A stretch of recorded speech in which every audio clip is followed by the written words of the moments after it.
Assalamualaikum warahmatullahi wabarakatuh. Perkenalkan, nama saya Sipta Handra, Sarjana Pendidikan. Saya bertugas di SMP Negeri 1 Cigedug, Kecamatan Cigedug, Kabupaten Garut, Provinsi Jawa Barat.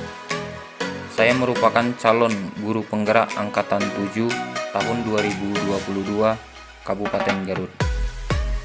Pada kesempatan ini, saya akan menjelaskan dan atau memaparkan pemahaman saya mengenai tugas modul 1.1.A.8, yaitu mengenai koneksi antar materi atau kesimpulan dan refleksi dari modul 1.1 tentang filosofis pendidikan menurut Ki Hajar Dewantara. Bahwa inti dari filosofis pendidikan menurut pemikiran Ki Hajar Dewantara diantaranya yaitu 1. Pendidikan itu berpihak pada anak atau student center, yang dimana anak atau peserta didik itu haruslah dijadikan subjek di dalam yang namanya pembelajaran. Yang kedua, dalam mendidik dan mengajar, pendidikan itu harus sesuai dengan kodrat alam dan kodrat zaman peserta didik, sehingga kita bisa membekali mereka untuk menjawab tantangan zaman yang selalu berubah dari waktu ke waktu. Kemudian yang ketiga, tujuan pendidikan. Bahwa tujuan pendidikan itu adalah menuntun anak sesuai dengan kodrat untuk mencapai keselamatan dan kebahagiaan yang setinggi-tingginya. Sekali lagi, pendidikan itu atau tujuan pendidikan itu menurut Ki Hajar Dewantara adalah menuntun, bukan menuntut.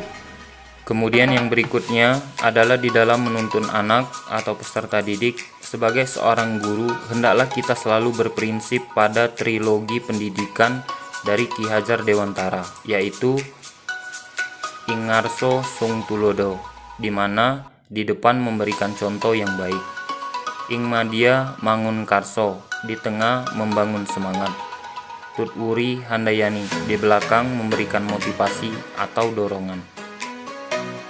Kemudian dari modul ini ada 3 hal yang ditanyakan, yaitu 1. Apa yang Anda percaya tentang murid dan pembelajaran di kelas sebelum Anda mempelajari modul 1.1? Sebelum mempelajari modul ini, kegiatan pembelajaran yang saya laksanakan yaitu kegiatan pembelajaran yang berpusat pada guru, di mana di sini saya lebih mendominasi daripada kegiatan pembelajaran di dalam kelas. Yang selanjutnya yaitu fokus pembelajaran, di mana fokus pembelajaran yang saya laksanakan atau lakukan yaitu ketuntasan materi atau ketercapaian materi serta tercapainya yang namanya target belajar yaitu KKM.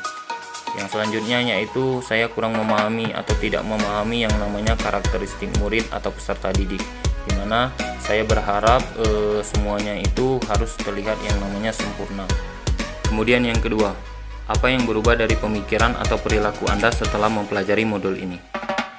Setelah mempelajari atau memahami yang namanya modul ini, pembelajaran yang akan saya laksanakan ke depannya yaitu pembelajaran yang berpusat pada murid atau berpusat pada peserta didik atau yang disebut dengan student center, di mana pada kegiatan pembelajaran ini atau pada pembelajaran ini saya selaku guru yaitu bertindak sebagai fasilitator, bukan sebagai yang namanya mendominasi daripada kegiatan pembelajaran di kelas lagi, di mana saya selaku guru di sini bersifat menuntun agar semua peserta didik itu dapat belajar aktif, kreatif dan bisa yang namanya berkolaborasi atau kerja kelompok dengan yang namanya rekan atau teman yang lainnya untuk mendapatkan yang namanya pengalaman atau hal baru.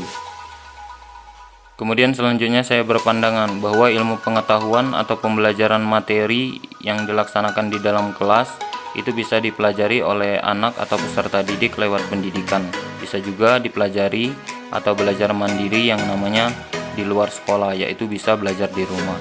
Namun di sini saya berpandangan bahwa attitude atau karakter atau budi pekerti itu tidak bisa dipelajari, namun bisa kita asah dan kita biasakan yang namanya penanaman karakter atau penanaman budi pekerti di dalam program atau kegiatan di sekolah, baik itu yang namanya kegiatan di dalam kelas, itu kegiatan belajar, maupun di dalam kegiatan yang namanya lingkungan atau program.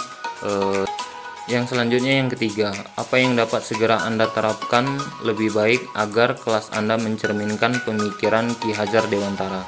Yang saya akan terapkan yaitu memberikan ruang yang luas bagi anak atau peserta didik saya untuk dapat mengembangkan ide kreatif mereka saat pembelajaran, di mana di sini saya akan memberikan ruang kepada anak didik saya di dalam semisal bertanya jawab saat berdiskusi di dalam kelas.